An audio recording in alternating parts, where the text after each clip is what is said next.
இந்த பதிவை பார்க்க போகிற அத்தனை அன்பர்கள் அடியார்களுடைய திருவடி வணங்கி இந்த பதிவை ஆரம்பிக்கிறேன். அன்பினை பெறுவாயாகில் அதர்மங்கள் அனைத்தும் நீங்கி துன்பமும் தவிர்ந்து போகும், துயரம் இங்கு உண்டோ சொல்வாய்.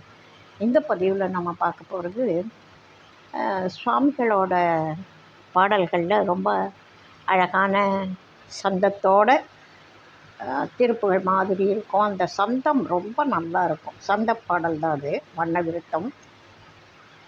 அதில் ஒரு பாடல் இந்த பதிவில் நம்ம பார்க்க போகிறோம். ஆழமான கருத்து, சைவ சித்தாந்த கருத்து அத்தனையும் வரிக்கு வரி ஆழமான கருத்துக்கள் நிறைஞ்ச பாடல்கள் இந்த வண்ண விருத்தம். அதில் ஒரு பாடல் இப்போ நம்ம பார்க்கலாம்.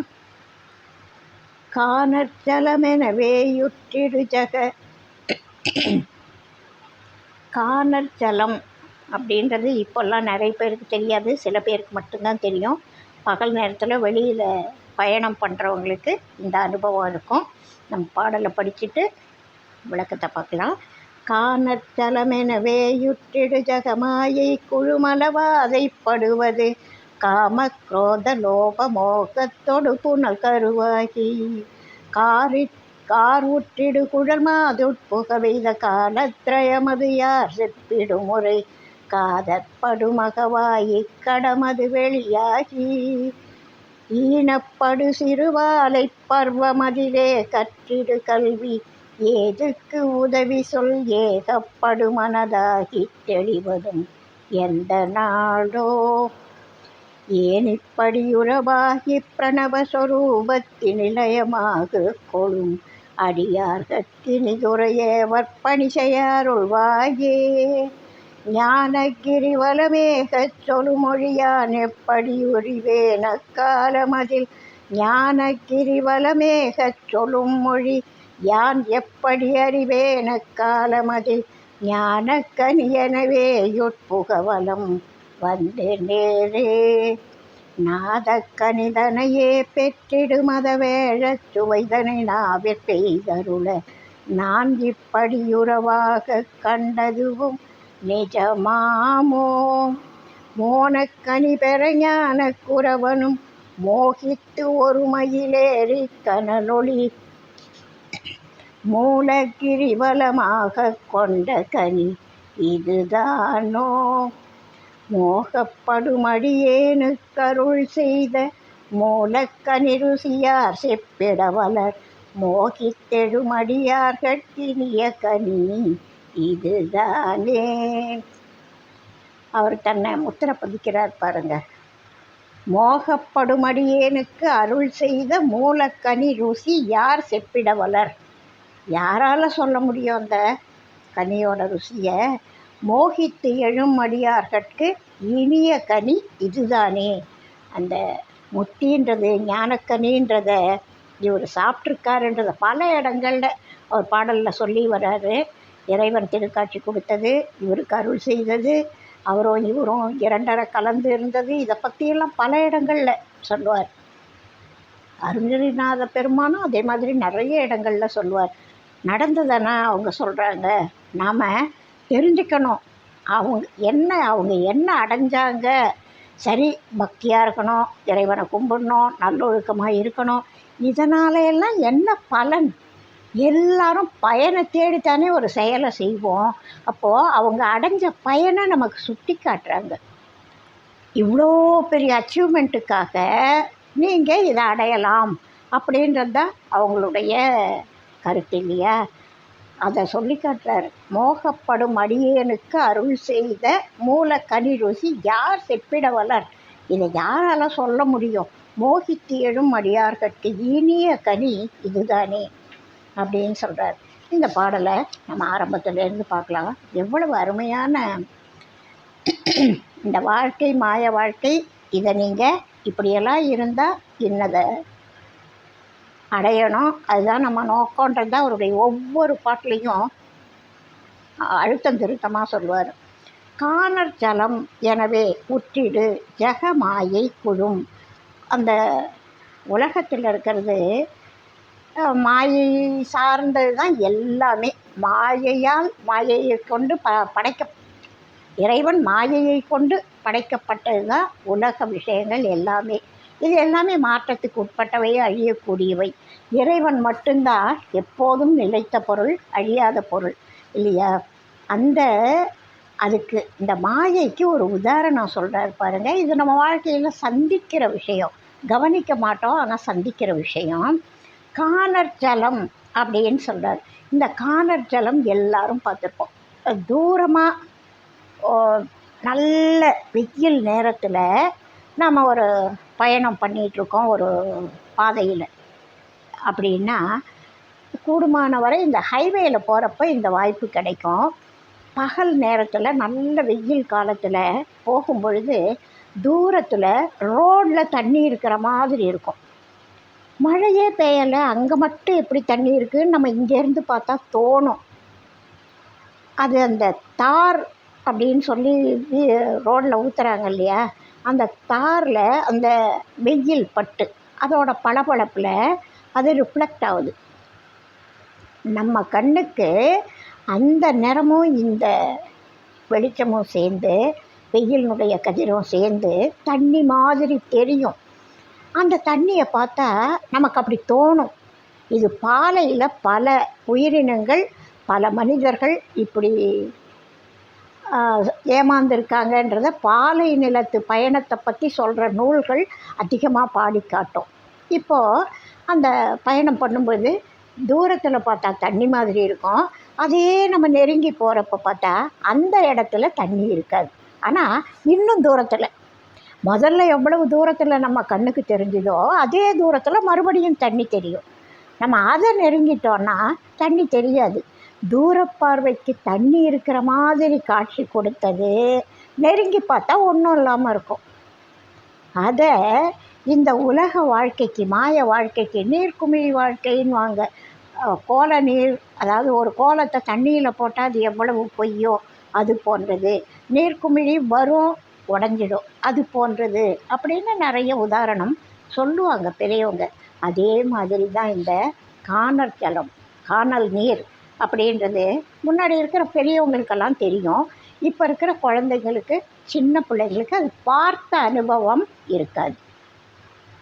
அந்த வெயிலில் அந்த குழந்தைங்க எங்கே வெளியில் போகிறாங்க, அதனால் பார்க்குற வாய்ப்பு கொஞ்சம் கம்மி. அந்த காணல் ஜலம் போன்றது தான் இந்த உலக மாயை குழுமலப்பட்ட விஷயங்கள்.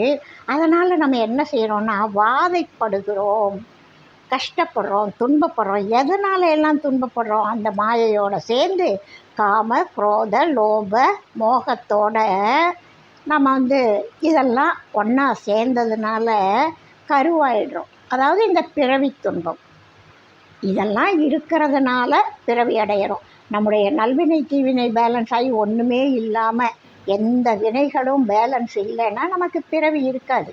ஆனால் நம்ம உலகத்தில் பிறந்திருக்கிறப்ப என்ன செய்வோம்? நல்லதோ கெட்டதோ ரெண்டும் ஏதோ ஒன்று காரியம் பண்ணிக்கிட்டே இருப்போம். அப்போ அதனுடைய நல்வினை தீவினைகள் நமக்கு சேர்ந்துக்கிட்டே இருக்கும். ஆகாமியம் எப்படி சேராமல் இருக்கிறதுன்ற வித்தை மெய்யடியார்களுக்கு தான் தெரியும். இந்த மனசை எல்லாம் உன் செயல்னு விட்டுடுறவங்களுக்கு ஆகாமியம் சேராது. இது ஒரு ரகசியம். இது அந்த அடியார் கூட்டத்தோடு சேரும் பொழுது தான் தெரிய வரும். மற்ற நேரத்தில் நமக்கு ஆகாமியம் வேற சேர்ந்துக்கிட்டே இருக்கும். புதுசாக பண்ணுற வினைகள், அதோட பயன்கள். ஒரு காரியம் செய்யாமல் இருக்க நம்மால் முடியுமா? முடியாது. எது சரி எது தப்புன்னு முழுசாக தெரியுமா? தெரியாது.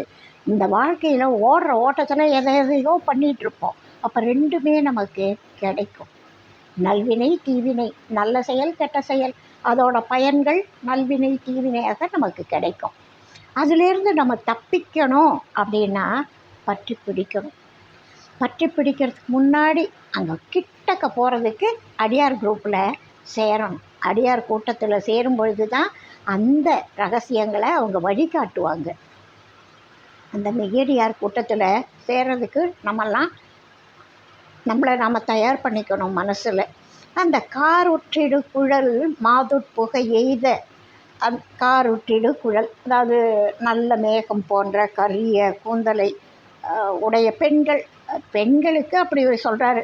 காருற்றிடு குழல் மாதுட்புகை எய்த அதாவது எய்த எய்தன்னா என்ன, ஒரு அம்பு எய்தல் அப்படின்னு சொல்லுவாங்க.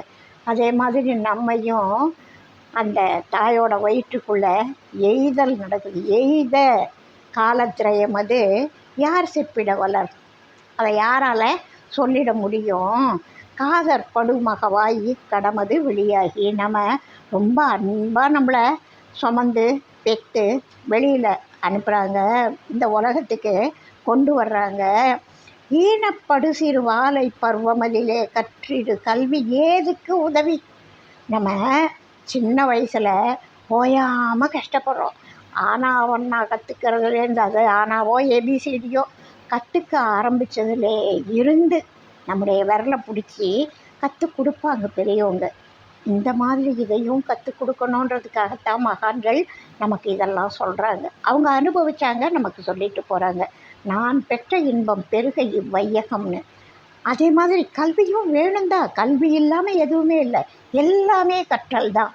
ஆனால் இன்றைக்கி இருக்கிற கல்வி முறை, அந்த காலத்து கல்வி முறையில் அறம் செய்ய விரும்பு ஆறுவது சினம் அப்படி ஆரம்பித்தாங்க.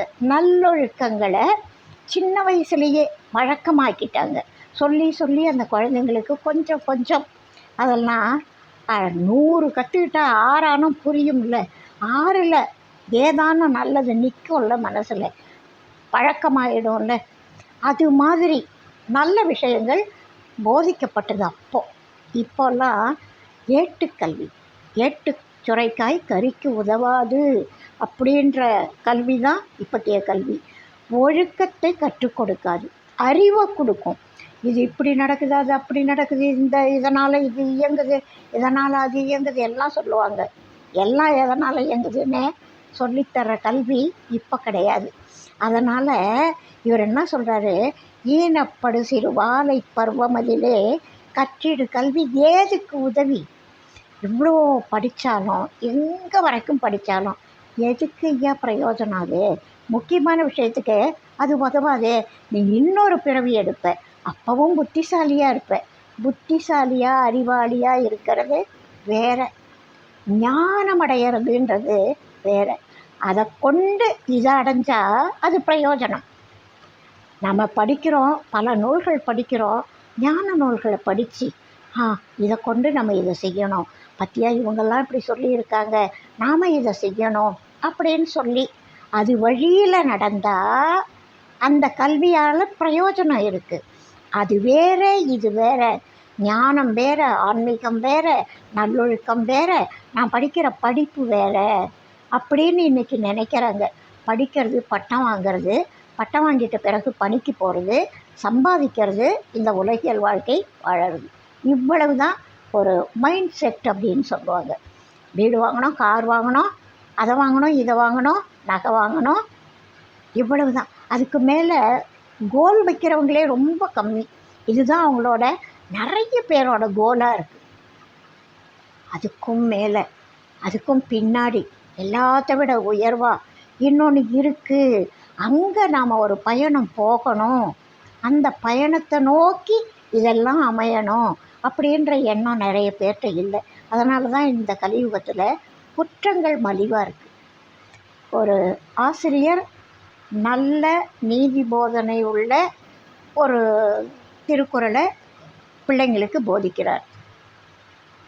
ஆனால் அந்த ஆசிரியரே வீட்டுக்கு போய் அந்த தவறை செய்கிறார். இது மாதிரி சில பேரை நான் பார்த்துருக்கேன். பண்ணிக்கணும்.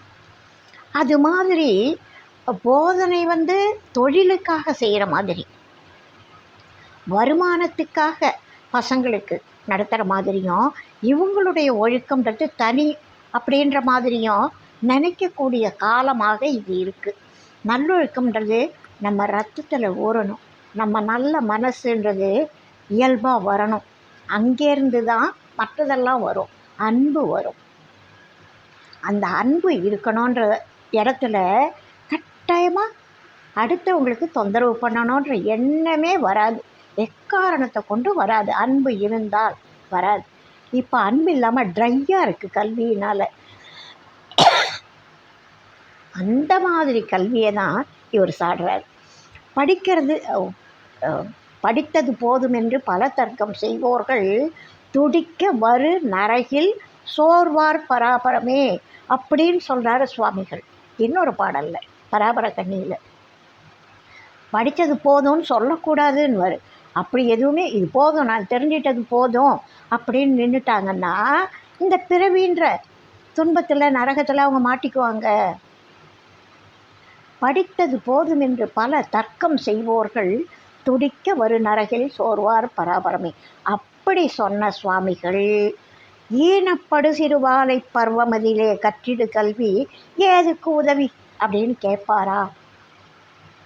நம்ம அதையும் கொஞ்சம் யோசித்து பார்க்கணும். அவர் கல்வியை குறை சொல்லலை, ஆனால் இந்த கல்வியினால் என்ன பயன், அதுதான் அவருடைய கேள்வி. ஏகப்படுமனதாகி தெளிவதும் எந்த நாளோ, மனசை ஒருநிலைப்படுத்தி மெய்ப்பொருளை தெரிந்து நல்ல கதிக்கு போய் சேர்றதுக்கு தெரிஞ்சுக்கிறதுக்கு நமக்கு எந்த நாளோ அப்படின்னு கேட்குறாரு. ஏன் இப்படி உறவாகி பிரணவஸ்வரூபத்தின் நிலையமாகி கொளும் அடியார்கட்கு நிதுரை ஏவர் பணி செய்ய அருள்வாயே. இந்த மாதிரியெல்லாம் நல்ல மெய்யடியார்கள் இருக்காங்கல்ல, அவங்க பிரணவஸ்வரூபத்தினில் லயமாகி கொள்ளக்கூடிய வழியை தெரிந்தவர்கள். அந்த மாதிரி அடியார்களுக்கு இனிது உறவாக அவங்களோட போய் பேசி பழகி உறவாகி அவங்களுடைய பழக்க வழக்கங்களை நாம் ஏற்றுக்கிட்டு அவங்களுக்கு பணி செய்தால் கூடையே இருந்தால் தான் இதெல்லாம் சித்திக்கும். அதனால் ஏன் இப்படி உறவாகி பிரணவஸ்வரூபத்தினில் லயமாகி கொள்ளும் அடியார்கட்கு இனிதுர ஏவல் பணி செய்ய அருள்வாயே. தொண்டர்தம் பெருமை சொல்லவும் பெரிதேன்னுவாங்க அவை. அப்படிப்பட்ட மகான்களுக்கு, இறையடியார்களுக்கு, மெய்யன்பர்களுக்கு ஏவற்பணி செய்ய எனக்கு வாய்ப்பை கொடு அப்படின்னு கேட்குறாரு. ஞான கிரிவலமேகச் சொல்லுமொழியான் எப்படி அறிவேன் அக்காலம் அதில் ஞான கனியனவே உட்புகவலம் வந்து நேரே. இந்த ஞான கிரிவலம் இந்த ஞானத்தை அடையிறதுக்கு உண்டான வழியை எனக்கு எப்படி தெரியும், யான் எப்படி அறிவேன் அக்காலமதில் ஞான கனியனவே உட்புகவலம் வந்து நேரே நாதக்கனிதனையே பெற்றிடு மத வேழச் சுவைதனை நாவிற் பெய்தருள நான் இப்படி உறவாக கண்டதுவும் நிஜமாமோ. எப்பா எனக்கு எதுவும் தெரியாது, எனக்கு எதுவும் தெரியாது, இதெல்லாம் எனக்கு வேணும் அப்படின்னு சொல்லிட்டு பின்னாடி சொல்கிறார் பாருங்க. இந்த நாத கனிதனை ஞானக்கனி, இந்த திருவிளையாடல் எல்லாருக்கும் தெரியும், ஃபேமஸான திருவிளையாடல் இல்லையா? சிவபெருமான்கிட்ட ஒரு ஞானக்கனியை கொடுத்தாராம் நாரதர். அதை திரைப்படத்தில் காமிக்கிறப்போ அப்படி காமிப்பாங்க. நாரதர் கொண்டு வந்து கையில் கொடுத்தாராம். அந்த பழத்தை பரம்பொருள் உமையம்மை கிட்ட கொடுப்பாராம். உமையம்மை இல்லை இல்லை நீங்கள் தான் இதிலெல்லாம் வல்லவர், போட்டி வச்சு கொடு அப்படின்னா ஒரு பழத்தை ரெண்டாக நறுக்கி சாப்பிடக்கூடாது அப்படின்னதுனால முழுசாக தான் சாப்பிட்ணும். ஞானத்தை பாதி வெட்டினா என்ன பிரயோஜனம், அதனால் முழுசாக தான் சாப்பிட்ணும் அப்படின்னு சொல்கிறாங்களா. அப்போ என்ன செய்கிறாங்க, போட்டி வைக்கிறாங்க. போட்டியில் என்ன போட்டி, ரொம்ப சுலபமான போட்டி. இந்த உலகத்தை யார் முதலில் வலம் வருகிறார்களோ அவர்களுக்குத்தான் இந்த ஞானப்பழம். உலகம் என்ன இத்தினூண்டா இருக்கா, அப்படியே இப்படி சுற்றி வந்துட முடியுமா? இந்த உலகத்தை பூமியை சுற்றணுன்னா எவ்வளவு டைம் வேணும், எப்படி சுற்றணும்? அன்னைக்கு ஃப்ளைட் இருந்ததா, ராக்கெட் இருந்ததா, ஏதாவது வாகன வசதி இருந்ததா? ஆனால் முருகப்பெருமான் என்ன செய்தார், டக்குன்னு மயில் மேலே ஏறினார், உட்கார்ந்தார், உலகத்தை வலம் வர புறப்பட்டுட்டார்.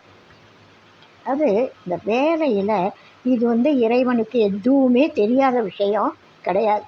ஞானக்கனி அவங்களுக்கெல்லாம் அவங்களே ஞானப்பழம், முருகனே ஞானப்பழம், விநாயக பெருமானே ஞானப்பழம், பரம்பொருளே ஞானப்பழம், உமையம்மையே ஞானப்பழம்.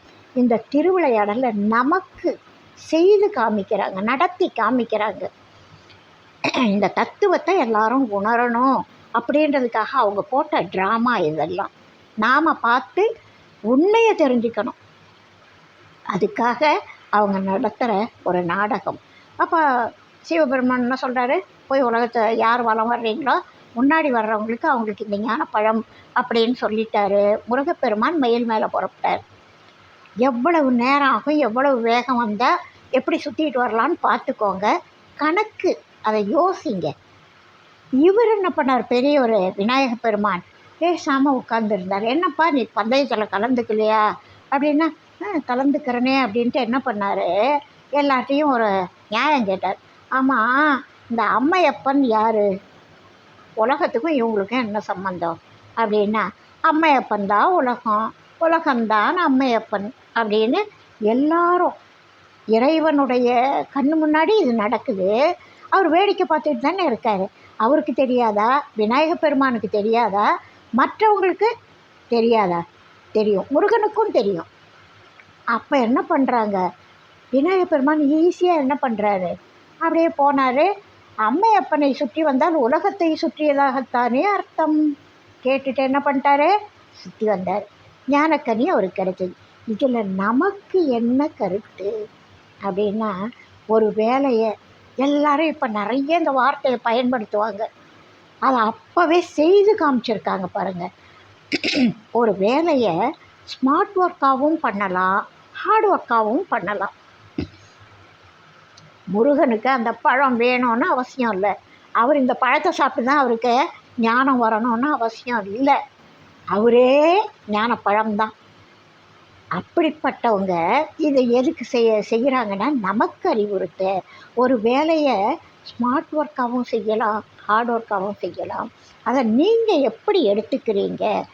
ஸ்மார்ட் ஒர்க் பண்ணுறவங்களுக்கு என்ன பயன், ஹார்ட் ஒர்க் பண்ணால் பயன் இருக்குது, ஆனால் அது எப்போ கிடைக்கும், எப்படி கிடைக்கும்? இதை நம்ம யோசித்தோன்னா மோஸ்ட்டாக எல்லோரும் ஸ்மார்ட் ஒர்க்கையே சூஸ் பண்ணலாம் இல்லையா? இந்த ஹார்ட் ஒர்க் பண்ணுறவங்கெல்லாம் கொஞ்சம் இதை வேலை வாங்காதவங்க ஹார்ட் ஒர்க் பண்ணுவாங்க. முருகனுக்கு அறிவுக்கு குறைச்சல, அவருக்கு தெரியாதா இப்படி அதாவது விநாயக பெருமானுக்கு தெரிஞ்சது அவருக்கு தெரியாதா, அல்லது முருகனை போல விநாயக பெருமானால் உலகத்தை வலம் வர முடியாதா? 2 பேருக்கும் எல்லாம் முடியும். ஆனால் இது நமக்காக, இது 2லேயுமே நமக்கு அறிவுறுத்தத்தானே தவிர அவங்க 2 பேரில் பேதமே இல்லை. இறைவனே அவங்களா இவங்களா வந்து திருவிளையாடல் பண்ணுறது மட்டும்தான் நமக்காக, மற்றது எல்லாம் ஒன்று தான். ஒன்றே குலம் ஒருவனே தேவன் தான். அந்த ஒரு ஃபேக்கல்ட்டி வச்சு நம்ம காமிக்கிறாங்க. வீரமாக இருக்கிறப்ப இப்படி இருக்கணும், ஞானத்தை பயன்படுத்துகிறப்ப இப்படி இருக்கணும் அப்படின்னு நமக்கு சொல்கிறதுக்காக அவங்க சொல்கிறாங்க. இந்த நாகக்கணிதனையே பெற்றிடும் மத வேழ சுவைதனை நாவிற் பெய்தருள நான் இப்படி உறவாக கண்டதும் நிஜமாமோ? ஓ, அந்த சுவையை நாக்கில் விட்டு காமிக்க, அதாவது நாக்கில் சுவையை வைக்கிறதுன்னா என்ன, அனுபவிக்கிறது, கன்சியூம் பண்ணுறது. இப்போது ஒரு இனிப்பு பேர் லட்டுன்னு வச்சுக்கோங்க. நீங்கள் லட்டு லட்டு லட்டுன்னு 1 கோடி தடவை சொன்னாலும் சுவை தெரியாது. இத்தினூண்டு லட்டு எடுத்து வாயில் போட்டு சப்பி சுவைச்சி முழுங்குறப்ப தான் லட்டோட சுவை தெரியும். அதனால் என்ன சொல்கிறாரு, நாவிற் பெய்தருள, இந்த சுவையை, எந்த சுவை, இறையருள்ன்ற சுவையை நான் இப்படி உறவாக கண்டதும் நிஜமாமோ? மோன கனி பெற ஞான குறவனும் மோகித்து ஒருமையில் ஏறி கனல் ஒளி மூல கிரிவலமாக கொண்ட கனி இதுதானோ? இறைவனை சுற்றி வந்து ஞானக்கனியை வாங்கிக்கிட்டது இதுதானா? முருகன் மயிலில் ஏறி உலகத்தை வலம் வர போனது இதுக்காக தானா? மோகப்படுமடியேனுக்கு அருள் செய்த மூல கனி ருசி யார் செப்பிடவலர், யாரால் சொல்ல முடியும்? மோகித்தெழும் அடியார்கட்கு இனிய கனி இதுதானே. இறைவனுடைய திருவடியில் பற்று வச்சு எழக்கூடிய, தொழக்கூடிய, முயலக்கூடிய, அன்போடு பரிசுத்தத்தோடு இறைவனை வணங்கக்கூடிய அடியார்களுக்கு இனிய கனி இந்த கனி தான், ஞானக்கனி தான். 1000 லட்சோப லட்சம் கனிகள் இருந்தாலும் இந்த ஒரு கனிக்கு அதெல்லாம் ஈடாகாது. இதை நாவை பெய்தருள அவன்தான் கருணை வைக்கணும். அதுக்கு முயற்சி பண்ணுங்க. அதுக்குண்டான கல்வியை ஏற்றுக்கோங்க. அதுக்குண்டான தேடல் இருக்கணும். தேடல் இருந்தால் நமக்கு கிடைக்கும் அப்படின்றத இந்த பாடலில் சொல்லக்கூடிய அருமையான ஒரு பாடல். இதுதான் இன்றைக்கி எல்லா ஞானிகளும் சொல்லிட்டு போயிருக்காங்க. சுவாமிகளும் அதை இவ்வளவு அழகாக சொல்லியிருக்காங்க.